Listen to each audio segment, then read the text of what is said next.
Kami datang kepada Tuhan kami hidup, Tuhan yang senantiasa memelihara kami, Tuhan yang senantiasa mendengarkan kami, melihat segala kesusahan kami, segala beban kami Tuhan. Dan saat ini kami mau datang kepada Tuhan, menyediakan setiap diri kami untuk kami boleh duduk diam di hadapan dan mendengarkan sabda firman.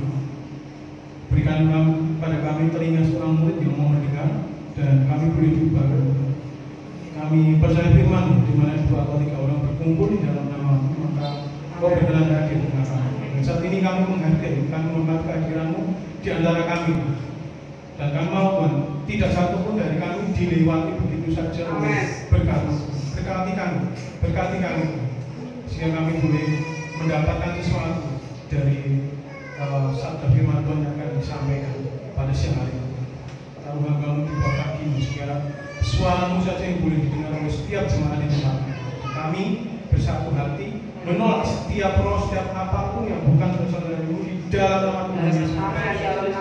Kami minta Roh Kudus memimpin setiap hati kami, memimpin kepada kebenaran yang kudus. Terima kasih Tuhan, di dalam nama Tuhan kami hidup, Yesus Kristus kami berdoa untuk semua. Semua yang bisa katakan amin. Silakan kedua saudara. Terima kasih.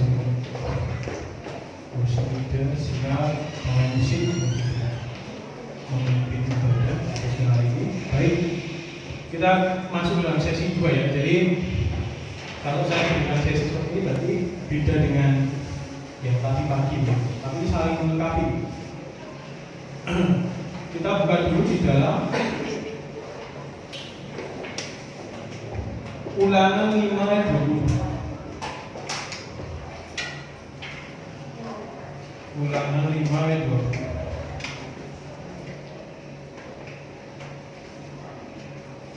Saya akan bacakan bagi kita semua.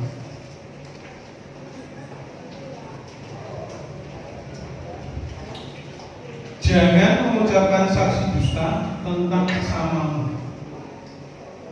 Jadi ini hukum ke-9 dari 10 hukum Tuhan yang diberikan pada Musa kepada orang-orang Israel.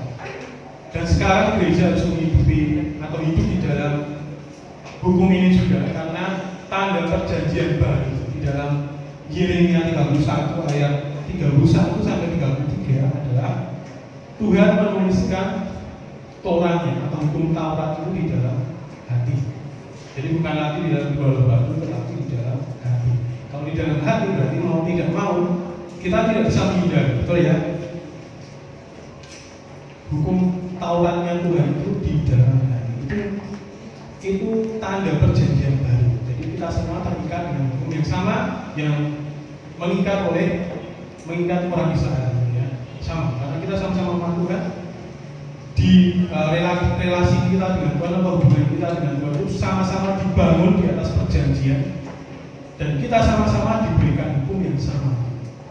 Jadi sekali lagi ya, hukum Taurat itu tidak batal. Kalau ada yang kuat-kuat, kita tidak lagi hidup di bawah hukum Taurat, itu salah saya. Gitu ya, kita justru hidup di atas hukum Taurat. Jadi hukum Taurat itu menjadi dasar bagi kehidupan orang Kristen. Saya perjelas lagi. Selanjutnya, nah ini saya berikan. Jadi tadi pagi ini saya juga singgung soal ini. Jadi hari ini kita hidup di dunia tipu-tipu, di dunia yang penuh tipu-tipu. Betul ya? Dulu saya contohkan apa? Kamera HP gitu ya. Kamera HP itu bisa mengubah orang yang tidak bermake up menjadi bermake up, betul ya? Betul ya? Semua tidak menyangkal itu. Itu kan dusta. Tapi dusta yang tidak merugikan orang lain. Nah, yang dibahas di dalam hukum ke-9 itu adalah dusta yang merugikan orang lain. Karena begini ya, di dalam Alkitab itu saya mengamati ada dusta yang memang itu ditolerir Tuhan demi keselamatan, yang itu seolah-olah dibiarkan Tuhan karena tidak merugikan orang lain. Misalnya siapa? Contohnya Abraham dan Sarah. Pernah dengar ceritanya? Abraham bohong soal apa? Soal istrinya. ketika Abraham dan Sarah pergi ke suatu negeri, melewati suatu negeri, mereka bertemu dengan seorang raja, gitu, dan raja itu melihat kecantikan Sarah, kemudian bertanya pada Abraham, karena mengingini Sarah ya, tanya pada Abraham, ini siapa? Wanita yang berada bersama ini siapa? Abraham jawabnya apa? Adiknya. Kenapa Abraham jawab seperti itu? Demi keamanan Sarah. Tapi kemudian malaikat Tuhan atau Tuhan ceritanya menemui si raja ini dan bilang, ini istrinya Abraham, jangan kamu ganggu. Dan raja ini datang pada Abraham bilang, kok kamu nggak jujur ngaku istrimu? Nah, ternyata harusnya sejak awal jujur nggak apa-apa, masalah. Nah, tapi itu dusta yang begini ya, dusta yang melindungi orang lain, melindungi orang lain. Dan saya punya kenalan juga di satu daerah, saya tidak bisa sebutkan di mana. Begitu. Jadi ada sekelompok orang-orang Kristen ya, yang agamanya bukan Kristen. Jadi mereka itu di suatu desa bawah kaki gunung gitu. Saya pernah bertemu. Mereka itu orang-orang Kristen, tapi agamanya tidak Kristen. Kenapa begitu? Setelah saya kulik begitu ya, itu demi keselamatan mereka di desa itu. Jadi mereka bukan terpaksa harus memakai pakaian agama yang lain demi keamanan mereka. Karena ancamannya kan ngeri ya, kalau orang bukan Kristen kemudian jadi Kristen di negara kita, kayaknya itu menjadi sesuatu yang menakutkan. Jadi memang ada, dan saya kira dusta, mereka terpaksa harus berdusta kepada orang demi keamanan, nggak berdusta, mengelabui. Nah, kali ini saya bahas yang dusta, tetapi merugikan orang lain. Jadi 10 hukum Tuhan itu kan dibagi menjadi 2 bagian ya. 1 sampai 5 itu orientasinya kepada siapa? Tuhan. 6 sampai 10 kepada siapa? Sesama. Jadi hukum kasih kan kasihlah Tuhan Allahmu dengan segenap hatimu. Itu 1 sampai 5. Kemudian kasihlah sesama manusia seperti mengasihi diri sendiri, itu hukum ke 6 sampai 10. Tidak batal. Tidak batal. Itu diringkas Tuhan. Hukum Taurat itu menjadi hukum kasih ya. Hukum kasih dan hukum Taurat itu sama sebenarnya. Esensinya sama persis. Gitu ya. Ini saya berikan satu hoax, satu dusta. Selama 2,5 tahun terakhir kan kita hidup di era pandemi gitu ya. Jadi kalau kita baca media sosial itu, apalagi 1 tahun pertama itu isinya apa? Media sosial atau media berita itu isinya itu nama apa? Isinya itu nama apa? 2 tahun belakangan virus corona. Kemudian orang yang terpapar virus corona. Jadi setiap hari kita itu dipaksa membaca media, isinya itu perkembangan virus corona. Daerah ini berapa persen, merah atau hijau atau kuning dan sebagainya. Kemudian di tengah-tengah itu muncullah kabar-kabar tidak benar. Nah, salah satunya ini. Jadi 2 tahun setahun belakangan itu muncul ini. Jadi ketika vaksin itu mulai dicanangkan oleh pemerintah, diterapkan pemerintah kepada orang Indonesia, maka muncullah berita-berita di mana mengatakan vaksin itu berbahaya. Betul, pernah dengar itu?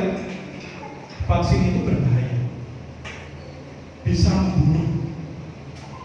Akhirnya apa? Itu menyebabkan sebagian orang, jumlahnya cukup besar ya di Indonesia, itu anti vaksin. Karena ada berita vaksin itu berbahaya. Betul atau tidak, Bapak Saudara? Vaksin itu berbahaya. Betul dan? Kenapa tidak dan? Sehat. Negara sehat. Daniel masih hidup. Semua sudah divaksin? Ya. Masih hidup, masih sehat semua? Sehat. Berarti kabar yang diberitakan vaksin itu berbahaya, benar atau tidak? Salah.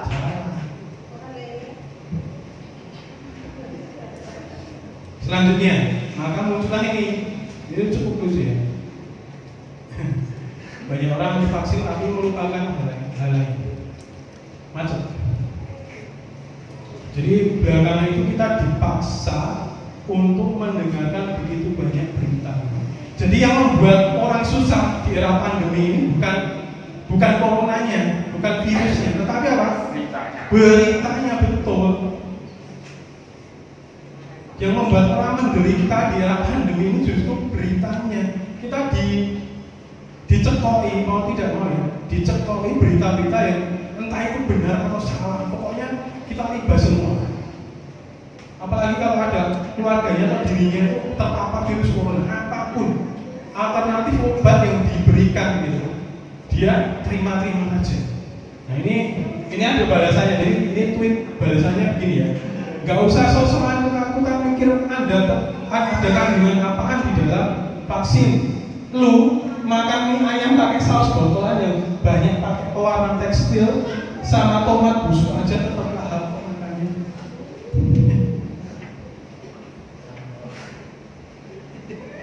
Saya nggak tahu, saya belum teliti apakah ya ada ya mungkin ya. Karena saya pernah ke pabrik pembuatan saus gitu dan saya lihat cukup membuat saya begini ya. Jadi setiap kali saya makan ke warung baksonya yang gitu, saya tidak pernah pakai saus, tidak pernah. Kecuali mereknya jelas Indofood begitu. Saya sebut merek. Tapi begini banyak yang tipu-tipu. Botolnya Indofood isinya. Apalagi kalau di rumah Bapak Saudara ada kaleng tongguan isinya apa? Pupuk. Anda berdusta. Begitu ya. Jadi kita lupa jauh lebih berbahaya saus sebenarnya daripada daripada vaksin. Vaksin itu bikin sehat. Saus yang bikin nyata-nyata bikin itu ya, bikin penyakit. Junk food yang nyata-nyata bikin penyakit aja kita santai-santai saja. Tiap hari makan gorengan, gula aja, santai-santai saja. Vaksin yang sehat justru, kok ini jangan-jangan membunuh gula. Itu gula dan minyak, kalau kebanyakan jadi apa? Diabetes dan kolesterol. Itu membunuh, itu penyakit nomor 1 di Indonesia. Yang membunuh sebagian besar orang Indonesia itu diabetes dan kolesterol. Dicek sendiri, tanya dokter apakah benar. Jadi kenapa tahun 70-an, 60, 70-an orang Indonesia itu sehat-sehat, umurnya panjang-panjang. Kenapa? Karena jarang ada pabrik makanan. Anda boleh teliti. Di sebelum tahun 70-an orang Indonesia itu sehat-sehat. Kalau zaman Belanda ini yang mau kurus kerempeng gitu, orang Indonesia itu masih hidup, masih kuat untuk baru. Itu sebelum ada pabrik makanan. Setelah ada pabrik makanan, orang Indonesia itu dibikin subur-subur gitu. Tapi apa? Penyakitan. Serius.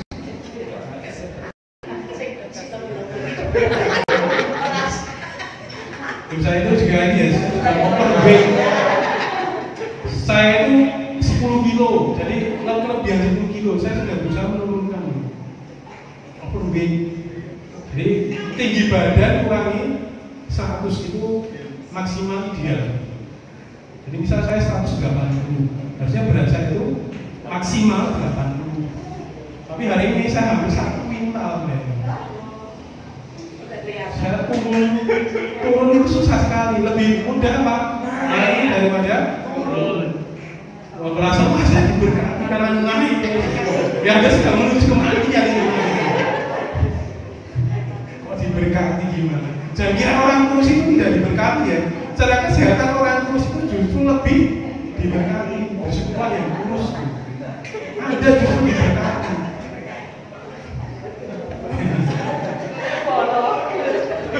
Selanjutnya, jadi dusta dan dosa. Ini ada satu perbandingan lurus. Jadi dusta berbanding lurus dengan kata dosa. Kalau tadi dusta tadi shatter artinya itu untrue words atau perkataan yang salah, perkataan yang tidak benar. Nah dosa itu dari kata itu artinya apa?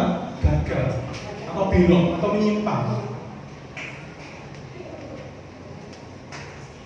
Jadi orang Ibrani itu kalau ngomong belok kanan gitu ya. Jadi di terjemahan kita terjemahkan apa? Dosa. Karena belok dosa. Sama, katanya sama. Makanya harus ditelaah. Ya berarti gagal atau belok dari sasaran, tidak setia. Tidak setia. Harusnya ngomong A, tapi bilangnya Z. Kita buka coba Markus 7. Nah,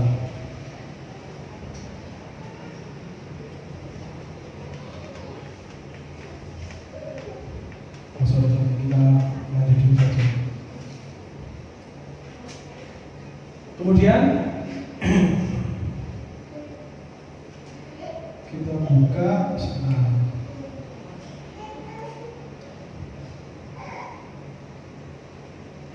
Markus 7 ayat yang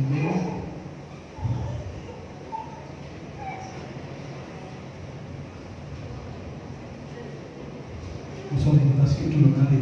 Kita buka Amsal 14 ayat 5. Amsal 14 ayat 5.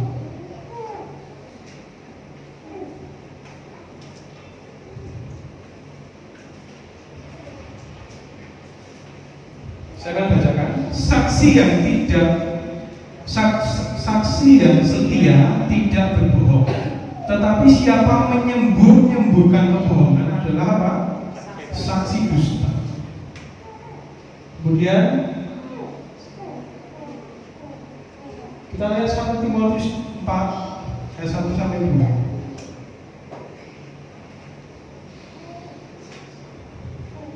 1 Timotius 4 ayat 1 sampai 2. Tetapi Roh Kudus ini dengan tegas mengatakan bahwa di waktu-waktu kemudian yang saat itu dimaksud adalah waktu-waktu kita ini ada orang yang akan murtad lalu mengikuti apa? Roh-roh penyesat dan ajaran-ajaran setan. Yang kedua, oleh apa? Tipu daya pendusta yang hati nuraninya memakai cara mereka. Jadi dusta itu menyesatkan, pasti menyesatkan. Kemudian yang kedua, dengan begitu kesaksian dusta apapun, ini konteksnya kesaksian ya. Tadi saya sudah jelaskan di sesi pertama. Jadi hukum yang ke-9 itu diperuntukkan untuk orang yang bersaksi tetapi tidak benar atau saksi palsu. Konteksnya itu. Jadi di pengadilan itu kan biasanya ada hakim, kemudian ada terdakwa atau tertuduh, dan kemudian saksi, kemudian korban. Gitu. Nah, saksi ini yang akan memberatkan atau meringankan si terdakwa. Kalau saksi ini kalau berbohong gitu, bisa merugikan si tertuduhnya, entah itu merugikan atau menguntungkan gitu ya. Jadi kalau saksinya meringankan, maka dia menguntungkan si terdakwa. Tapi kalau itu memberatkan si terdakwa, maka itu merugikan. Itu tergantung. Jadi hakim itu memutuskan tergantung saksinya. Tapi keputusan kembali ke hakim. Itu konteksnya. Dengan begitu kesaksian dusta apapun tidak akan pernah bernilai benar, sekalipun dilakukan demi kebaikan. Ujung dusta adalah petaka, itu pasti. Jadi kita mau dusta demi kebaikan, itu tetap salah. Lihat bedanya kebaikan dan kebenaran itu di sini. Baik itu belum tentu benar, tetapi kalau benar itu sudah tentu baik. Ada orang yang berbohong demi kebaikan, tapi di hadapan Tuhan itu tetap salah. Nilainya itu salah, tidak benar. Karena Tuhan adalah kebenaran. Yohanes 14 ayat 8. Nah, akulah jalan dan kebenaran dan Jadi kebenaran itu tidak punya unsur salah sedikit pun, unsur dusta sedikit pun tidak akan bisa. Jadi kalau Tuhan berdusta sedikit saja, itu Tuhan pernah ngomong ya, kalau aku mati tapi aku tidak bangkit maka aku sedang berdusta. Aku bukan Tuhan. Tapi karena kebenarannya aku mati kemudian bangkit, maka aku bukan Tuhan. Maka di hadapan orang Farisi dia berani ngomong aku ini Tuhan. Buktinya apa? Dia mati kemudian bangkit. Nah kita harus atau kita hidup di dalam kebenaran sesempurna itu. Jadi tidak ada dusta di antara kita. Nah kalau begini ya, hukum satu, kenapa dusta itu tidak disebutkan begini? Jangan mendustai Tuhan, tapi jangan memberikan kesaksian dusta kepada sesama. Kenapa kepada sesama, bukan kepada Tuhan? Karena kita tidak mungkin mendustai siapa? Tuhan nggak mungkin. Tapi kita sangat mungkin mendustai sesama. Makanya hukum itu ditaruh pada lini sesamamu.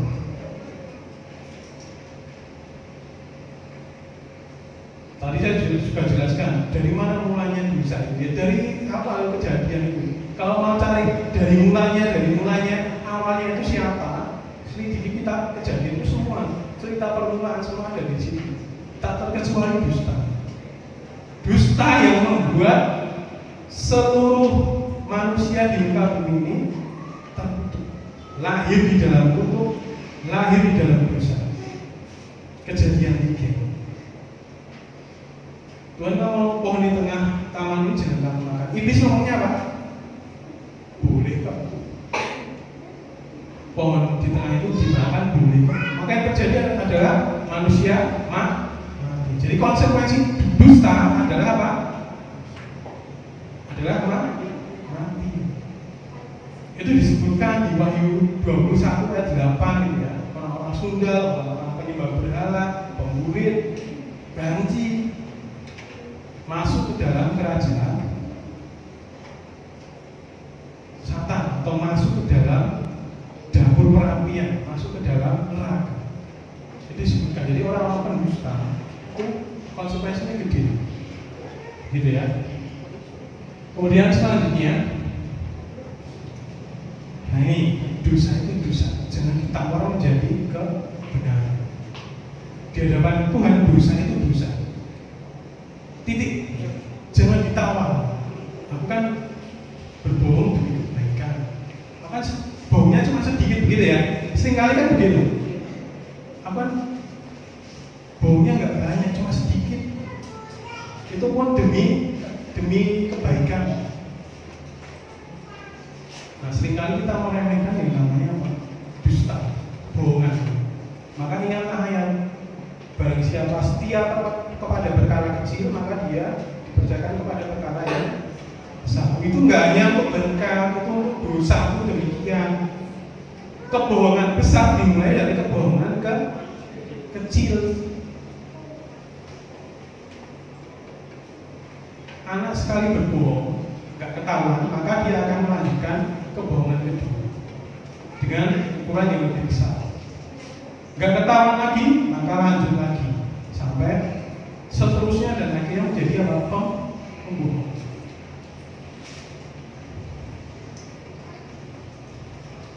Begitu ya. Jadi itu jangan ditawar. Dosa ya dosa, bohong ya bohong. Harus diselesaikan. Tidak untuk dilupakan. Kita buka 1 Yohanes 2. 1 Yohanes 2.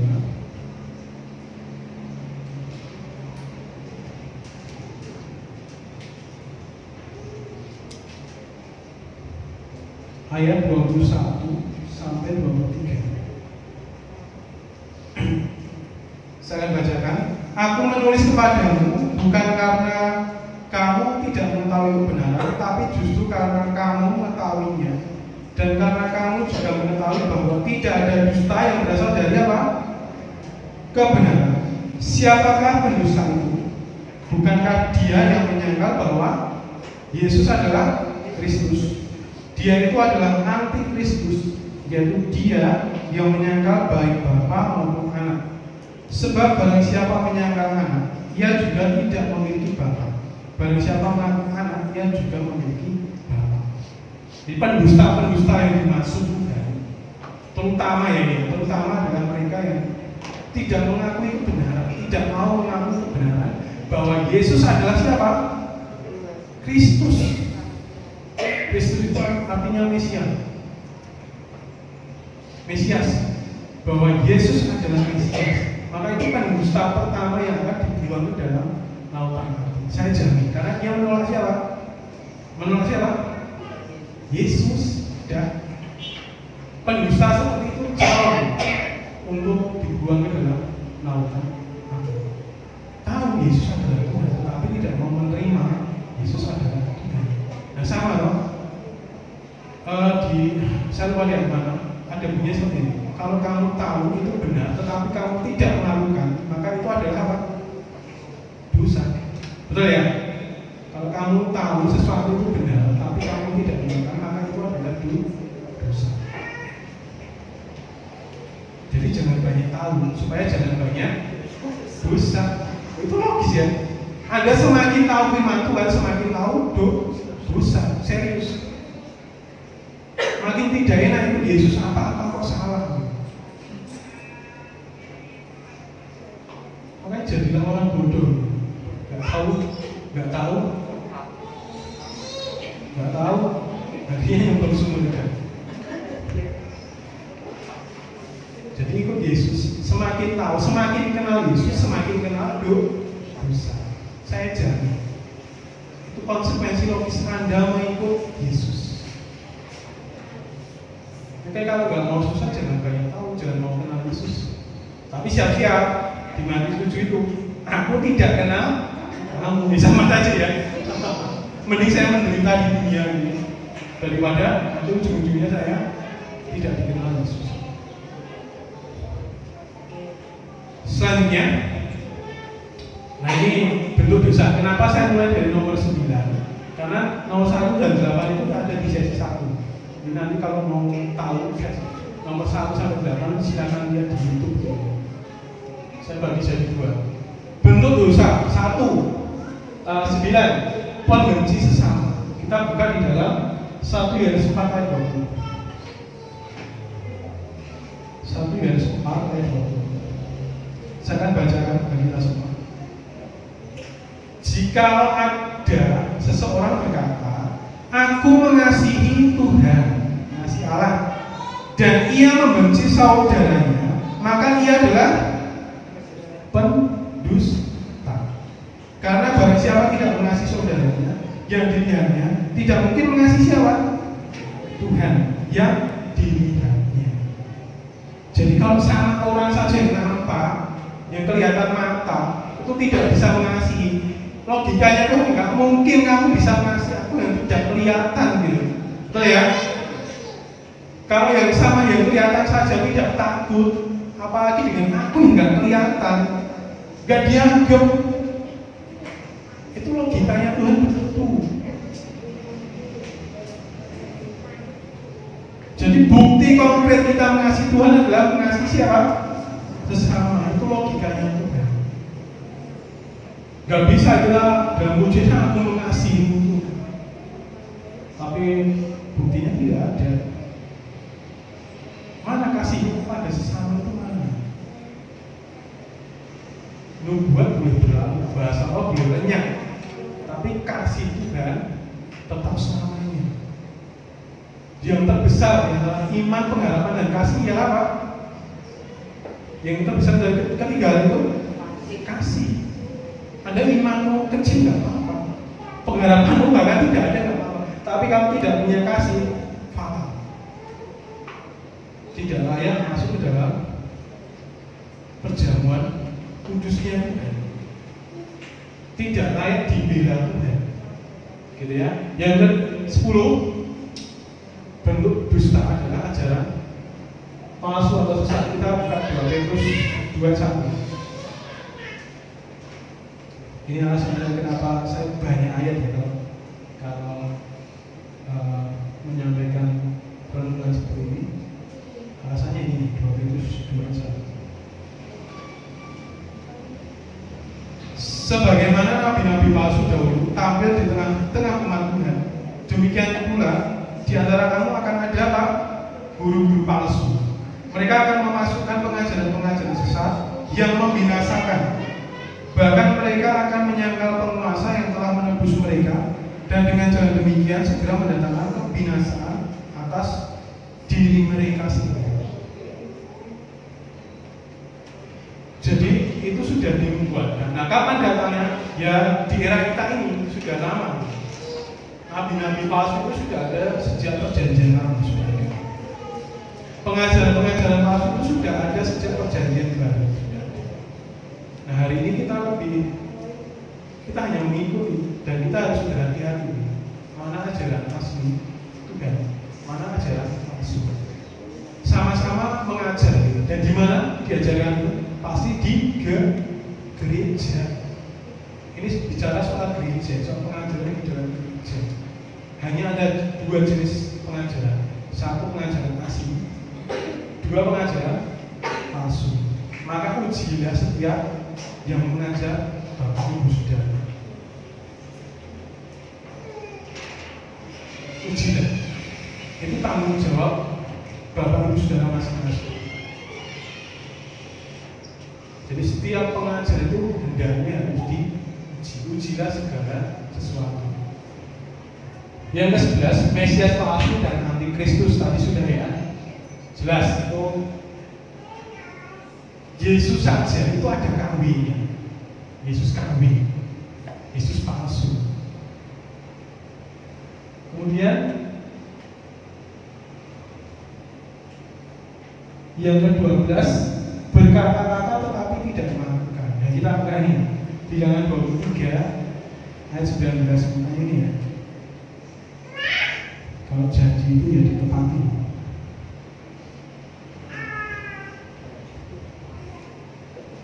Bilangan 23 19. Allah bukanlah manusia sehingga ia berdusta, bukan anak manusia sehingga ia menyesal. Masakan ia berfirman dan tidak melakukannya, atau berbicara tetapi tidak menepatinya. Jadi kalau ngomong pada seseorang itu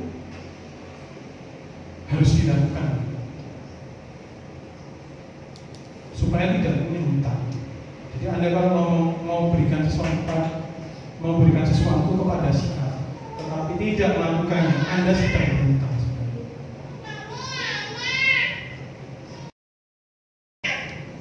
Makanya anak muda itu seringkali pacaran, kemudian akan menikahimu. Ternyata faktanya apa? Tidak. Nah itu berhutang seumur hidupmu. Kalau nggak diselesaikan itu hutang. Bisa dituntut Anda secara spiritual, secara hak. Kamu dulu janji mau menikahi aku, tetapi ternyata tidak. Jadi kalau pacaran ya, masih masa pacaran itu jangan sok-sokan ngomong aku akan menikahi. Yang pasti aja, kalau sudah tahu ke depan dan sebagainya baru boleh, supaya tidak berhutang. Pada hari apa kan berikan yang sepatu ini, sepatu merek Adidas misal, ternyata yang dibeli sepatu lain merek lain, itu salah juga, itu bisa juga. Harus diselesaikan dengan cara apa? Meminta. Jadi begitu ya, itu dusta-dusta kecil yang itu ternyata bisa menjadi penghalang bagi berkat Tuhan bagi kita. Nah, Yesaya 59 saya bacakan jelas. Yang menjadi penghalang Tuhan memberkati itu apa? Dosa dan pelanggaran sudah itu. Jadi kalau mau diberkati, kita diberkati, maka setiap dosa itu hendaknya diakui, diselesaikan satu-satu. Sudah lupa mas, minta Tuhan mengingatkan, Tuhan dosa di masa lalu itu apa? Kalau dusta kan pasti nggak mungkin ya, semua orang itu berdusta, berbohong, pernah berbohong. Kalau di masa lalu kan kita nggak tahu prinsip firman Tuhan, ya gitu, lupa gitu aja. Nah, dosa kita di masa lalu itu menjadi hutang bagi kita yang hidup di saat ini. Jadi dosa di masa lalu kita itu tidak dilupakan Tuhan. Jangan salah, Tuhan tidak pernah melupakan dosa sebelum diselesaikan. Tuhan itu hitung-hitungan di masa lalu. Tuhan itu hitung-hitungan. Dosamu akan diingat-ingat Tuhan. Dosa kita akan diingat-ingat Tuhan. Di Yesaya 36 itu, Tuhan itu jadi tesis saya itu. Tuhan itu tidak melupakan dosa, justru akan mengingatkan dosa. Supaya apa? Bertobat. Maka bersyukurlah ketika Tuhan mengingatkan dosa. Itu Anda sedang dikasih Tuhan. Buktinya itu Tuhan memperhatikan kita, mengingatkan, kamu ini dosa, diakui. Nah itu perhatian Tuhan. Tapi kalau Tuhan tidak melakukan apapun, padahal kita banyak dosa, dan itu berarti Tuhan tidak memperhatikan kita. Jangan-jangan Tuhan tidak kenal kita, sehingga kita tidak diperhatikan. Kemudian yang ke-13, fitnah. Itu jelas, itu dusta. Tidak mengutarakan hal yang benar kepada orang lain, justru menuduh. Nah, jadi jangan sembarang menuduh sebelum ada bukti. Jatuhnya apa? Fitnah. Fitnah lebih kejam daripada apa? Fitness. Fitnah itu kejam ya. Jadi tidak melakukan kok dituduh melakukan. Maka hati-hati. Itu bisa menyakiti orang. Yang ke-14, mitos. Nah, ini yang mau saya baca lebih banyak. Kita buka 1 Timotius 4 ayat 7. 1 Timotius 4 ayat 7. Saya baca dengan jelas semua. Tetapi jauhilah Pak tahayul dan dongeng nenek-nenek tua. Lihatlah dirimu beribadah. Dulu begini ya, waktu kecil itu biasanya ditakut-takuti begini. Kamu jangan, kalau makan itu jangan di depan apa? Pintu, nanti siang. Nanti siang. Kan mikir ya, siangnya di mana? Kalau makan di depan pintu, siangnya di mana?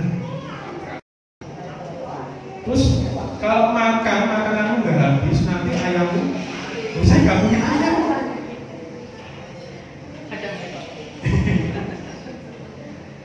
Jadi hal seperti itu ya, meskipun memang ada unsur baiknya, nah itu harus dicari tahu unsur baiknya itu apa. Misal makan di depan itu nggak boleh, kenapa? Karena itu jadi jalan lalu lalang. Kalau kamu makan di depan pintu ada orang jalan terus kesandung itu, yang sial bukan kamu tapi orang yang lewat. Sial karena ada kita makan di depan pintu. Jadi mulai dicari tahu. Tahayul-tahayul seperti itu. Kalau anak kecil itu dulu biasanya dibawa begini ya. Sudah maghrib, kamu harus masuk ke dalam rumah. Nanti dicolong apa? Wewe gombel. Saya tuh pernah, saking saya nggak percaya, tanya ibu saya ini. Kalau saya main itu pasti di atas jam 6. Hari ini saya masih ada. Saya nggak pernah dicumit siapapun. Jadi dulu kalau saya dilarang, justru saya membuktikan itu benar atau tidak. Itu ada reaksinya ibu saya ngeyel. Ya biasanya dicari seperti itu, kurang ajar. Tapi kan saya penasaran itu apa betul atau tidak, ternyata tidak. Kemudian 2 Petrus 1 ayat 16. 2 Petrus 1 ayat 16.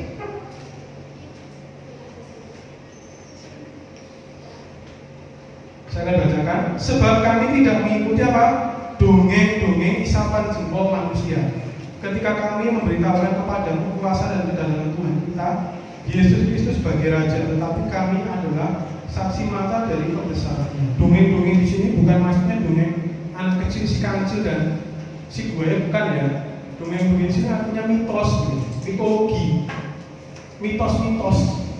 cerita yang tidak benar, tidak benar itu tidak bisa dibuktikan secara ilmiah, tidak ada sejarahnya. Itu mitos, itu dongeng belaka. Nah, jangan percaya isapan-isapan semua isu-isu itu tidak. Nah, sekali lagi ya, kita hidup di dunia yang penuh tipu-tipu. Kemudian 15, korupsi. Di dalam Kisah 5:3 kita coba. Nah, ini korupsi ya. Ini bahaya sekali. Kisah 5:3.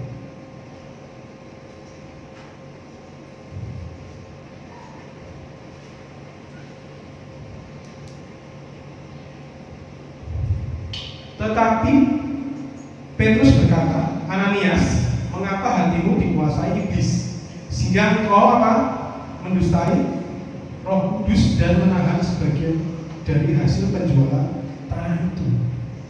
Nah, ini soal persembahan ya Bapak Saudara. Jadi kalau mau memberi persembahan itu pastikan begini. Jadi saya sudah spare berapa yang saya berikan untuk gereja. Misalnya saya spare 100.000. Tuhan saya mau berikan 100.000, tapi ketika hari mau ibadah gitu, tiba-tiba saya punya keperluan, maka saya kurangi menjadi berapa? Misal 50.000 saya pakai. Nah, itu yang namanya apa? Korupsi. Tidak boleh. Itu mendustai siapa? Mendustai Tuhan. Roh Kudus loh didustai. Padahal dosa yang paling tidak bisa diampuni sekalipun oleh anak adalah dosa. Ada satu dosa di Alkitab yang tidak bisa diampuni sekalipun oleh darah Yesus. Apa? Menghujat Roh Kudus.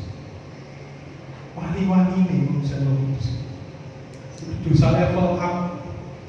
Bahkan Yesus saja tidak bisa menembusnya. Karena Roh Kudus sendiri yang didustai.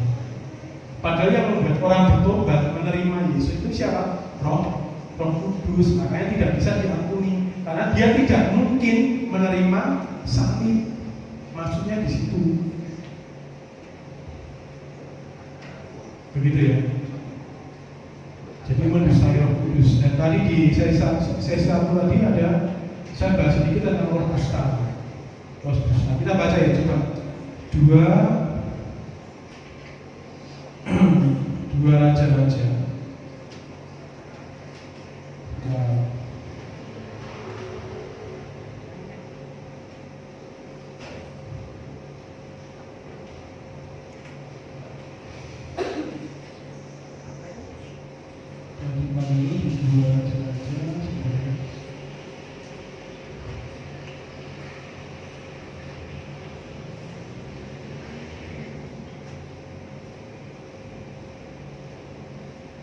Kita buka di dalam 1 Raja-Raja 22 ayat 21 sampai 22.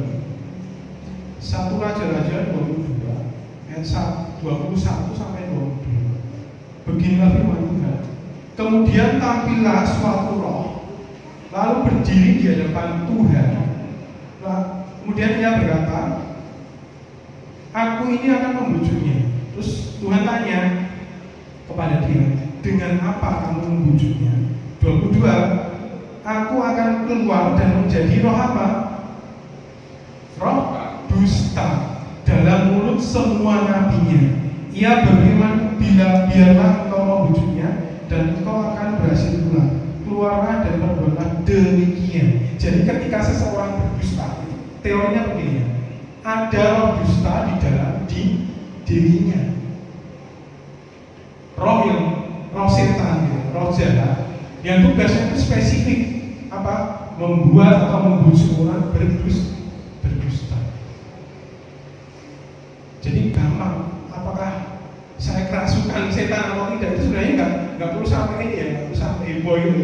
Anda berdusta atau tidak? Kalau berdusta berarti sedang kerasukan siapa? Siapa? Roh dusta. Jadi kira kita itu sudah Kristen, doanya banyak, sing baca Alkitab, setan tidak bisa cawe-cawe salah. Prinsip saya itu tetap sama ya, ada gula, ada semut, ada orang percaya, ada siapa? setan. Sudah itu. Yang paling diincar setan itu siapa? Orang percaya. Anda itu. Semakin dekat dengan Tuhan, tadi ya semakin tahu dosa. Dan semakin kenal dengan Tuhan, maka semakin menjadi incarannya siapa? Setan. Jadi kalau nggak mau jadi incarannya setan, jangan dekat dengan Tuhan. Jadilah teman mereka sudah. Jadi konsekuensi untuk Yesus itu berat. Kalau di 2 Petrus, di dalam surat Petrus dijelaskan bahwa iblis itu seperti singa yang mengaum-ngaum berkeliling di sekitar kita, siap menangkap kita kalau kita lengah. Bapak Ibu sudah. Jadi ketika kita berdusta, itu bukan hanya kehendak kita, tetapi campur tangannya siapa? Roh jahat. Ingat itu. Jadi ketika saya berdusta, ada campur tangan roh jahat berucap dusta. Karena nggak mungkin itu dari Tuhan, nggak mungkin. Tuhan itu kebenaran. Dusta tidak mungkin berasal dari Tuhan, selalu dari setan. Selanjutnya, bukan tadi ya, bahwa tadi ya, karunia palsu. Ini saya sudah singgung kemarin di asbun hari ini ya. Selalu ada dua sisi. Yesus saja tadi ya saya bilang, Yesus saja ada KW-nya, apalagi cuma karunia. Kan logikanya begitu ya. Yang ultimate saja, yang tertinggi, raja segala raja itu ada KW-nya, ada Yesus palsunya. Apalagi kok cuma karunia. Itu logikanya. Yesus saja setan berani memalsukan. Bukan setan itu berani korbanin Yesus ya, betul ya? Ketika Yesus berpuasa 40 hari di padang gurun gitu, iblis itu berani nawarin loh. Kalau kamu mau meninggalkan tahtamu itu, kamu boleh peroleh seluruh dunia ini. Iblis itu berani gitu sama Yesus. Yesus mau menyalah daripada. Kita buka di dalam Matius 7 ayat 21 sampai 23. Wah, ini tak kenapa itu sering sekali muncul di dalam ayat ini, sering kali muncul di dalam khotbah ya, terutama yang saya bawakan. Nah ini ayat 21 Matius 7. Bukan setiap orang yang berseru kepada apa? Tuhan akan masuk ke dalam kerajaan surga, melainkan yang melakukan kehendak Bapakku di surga. Pada hari terakhir banyak orang berseru kepadaku, Tuhan, bukankah kami apa? Bernubuat demi namamu, mengusir setan demi namamu, dan mengadakan mukjizat demi namamu juga. Pada waktu itulah aku berterus terang kepada mereka dan berkata apa? Aku tidak pernah kenal kamu, hanyalah daripada kamu sekalian berbuat kejahatan. Nah, pembuat kejahatan dijelaskan dalam Wahyu 21 ayat 8. Kita buka Wahyu 21 ayat 8. Siapakah pembuat kejahatan itu?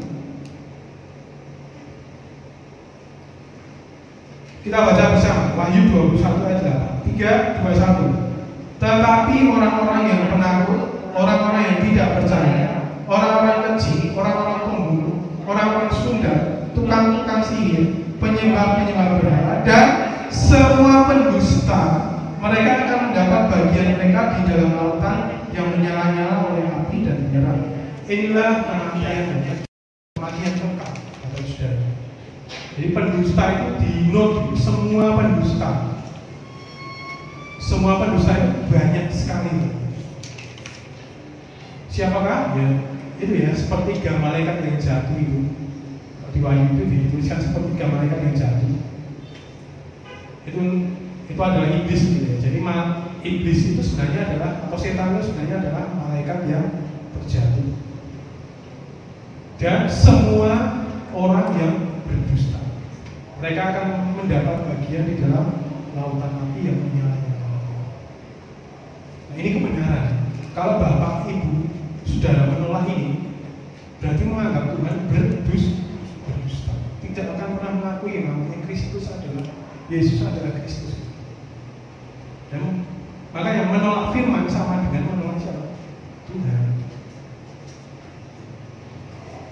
Wah, jadi Kristen ternyata sebenarnya ini memang memang ya dua sisi, berkat dan derita itu satu paket, tidak bisa dipisah.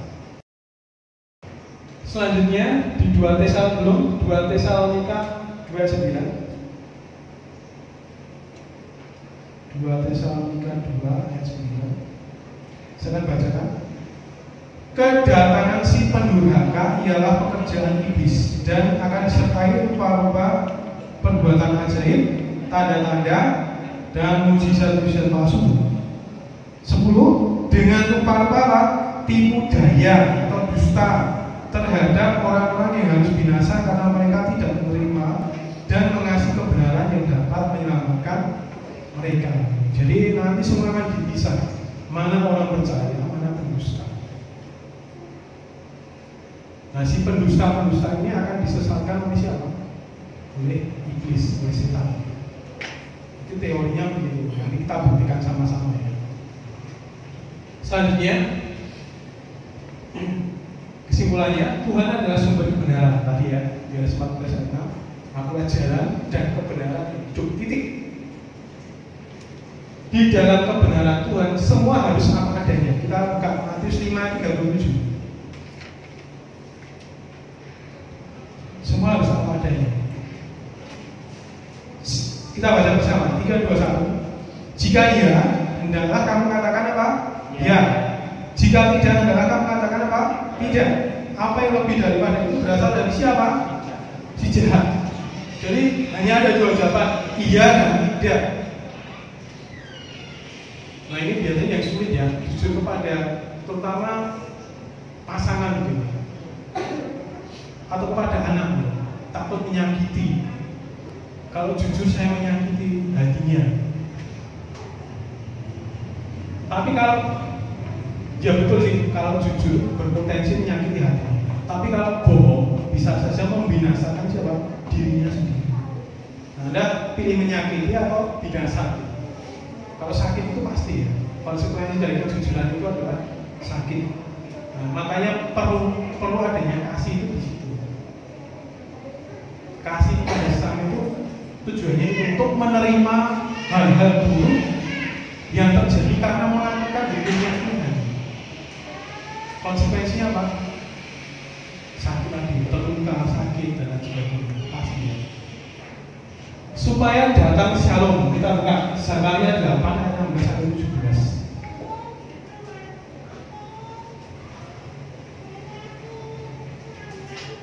Zakaria 8 ayat 16-17. Inilah hal-hal yang harus kamu lakukan. Berkatalah benar seorang kepada yang lain dan laksanakanlah hukum yang benar, yang mendatangkan apa? Damai di pintu-pintu gerbang, di pintu-pintu rumahmu. Kalau ada keterbukaan di dalam sebuah rumah tangga, karena konteksnya Alkitab itu kalau ngomong itu konteksnya pasti rumah, keluarga. Terus bagian besar keluarga, maka akan ada shalom atau damai sejahtera dari Tuhan. Beda kalau isinya di keluarga itu kebohongan. Ya mungkin awalnya enak gitu ya, bohong. Tapi kalau bohong itu dipelihara, tunggu. Bohong itu seperti bom waktu. Ya, bohong itu seperti bom waktu yang suatu hari pasti meledak. Pasti meledak. Atau seperti bangkai. Satu hari, 2 hari ketahuan. Tapi kalau sudah lama, dosa itu seperti bangkai apa? Tercium juga. Makanya sebelum jadi busuk begitu, mending diselesaikan. Karena saya pernah mendoakan juga, jadi ini orang Jogja, suaminya ini masa muda ya, karena dia punya uang dan sebagainya, selingkuh. Saya waktu itu kan belum, saya nggak tahu apa gimana, masa saya harus, tapi ya sudah, saya dengarkan saja. Selingkuh, kemudian dia sudah mengaku dosa di hadapan Tuhan karena selingkuh di masa muda. Terus dia tanya sama kami gitu ya, kepada tim Tuhan, apa yang harus kami lakukan? Akhirnya kami cuma kasih jawaban, beritahu istrimu kalau kamu selingkuh di waktu terjadi. Apa yang terjadi? Berantem. Istrinya marah besar, tapi selesai. Lega sih. Dan suaminya itu lega. Konsekuensinya apa? Tetap ada konsekuensinya. Marah. Selama berbulan-bulan, bahkan hampir 2 tahun marah. Akhirnya baik. Akhirnya hari ini mereka melayani orang-orang yang punya kasus seperti itu. Karena apa? Sudah disimpan selama puluhan tahun, baru terbuka usia tuanya. Padahal dia sudah mengaku dosa di hadapan Tuhan gitu. Tapi kan masalahnya kan dihukum ke berapa lagi? Ke 6 sampai 10. Itu pengakuan dosanya kepada siapa? Bukan hanya kepada Tuhan, tapi kepada siapa? Manusia sesama. Jadi kalau udah melanggar hukum ke 6 sampai 10, itu pengakuannya bukan hanya kepada Tuhan, tetapi kepada siapa? Sesama. Jangan berzina, jangan mencuri, jangan bersaksi dusta, jangan mengingini sesama. Nah itu pengakuan dosanya bukan hanya kepada Tuhan, tapi kepada sesama, supaya selesai. Akhirnya selesai. Hari ini mereka di dalam masa tuanya, usianya sudah hampir 60. Mereka melayani Tuhan, bersaksi di YouTube. Ya memang kejujuran itu konsekuensinya tadi. Ledakan besar, tapi akhirnya selesai. Puji Tuhan. Daripada dia menyimpannya sampai mati.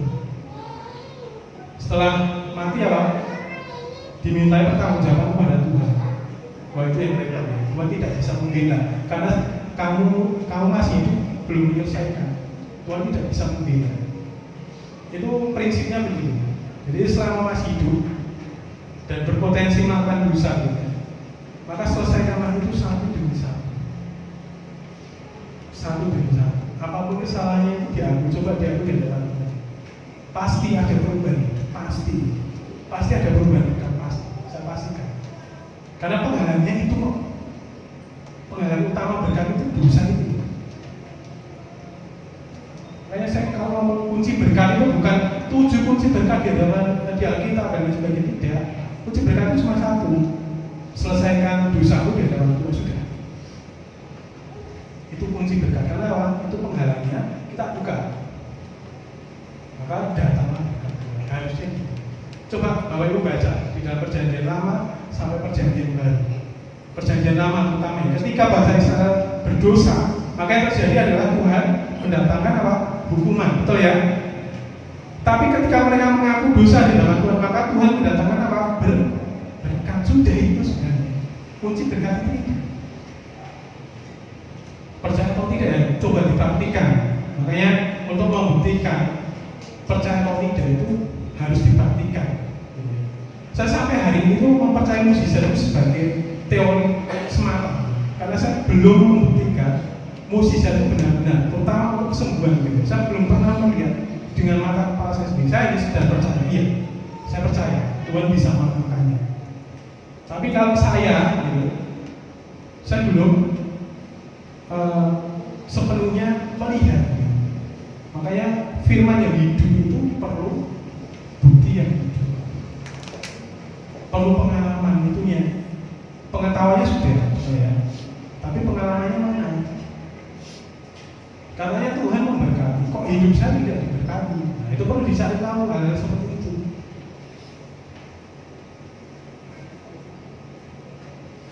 Katanya kalau saya sakit, Tuhan bisa menyembuhkan. Saya sudah meminta, kok belum sembuh? Apa yang menghalangi itu? Oh, itu pertanyaan saya banyak sekali. Dan terakhir, dan berkenan masuk ke dalam kemahnya. Kita buka Mazmur 15. Ini tadi saya singgung di C1 ya.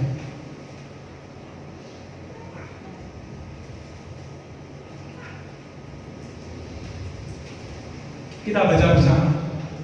3, 2, 1. Mazmur Daud. Tuhan, siapakah yang boleh menetap dalam kemahmu? Siapa yang boleh diam di dalam gunungmu yang kudus? Yaitu dia yang apa? Tidak bercela, kemudian yang adil, kemudian yang ketiga apa?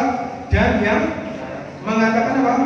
Kebenaran dengan segenap hatinya, yang tidak menyebarkan fitnah, tidak berdusta, dengan lidahnya, yang memandang, yang tidak berbuat jahat terhadap temannya, yang tidak menimpakan cela kepada tetangganya, yang memandang hina orang yang tersingkir, tetapi memuliakan orang yang takut akan Tuhan, yang berpegang pada sumpah walaupun rugi, yang tidak meminjamkan uangnya dengan makan riba, dan tidak menerima suap melawan orang yang tak bersalah.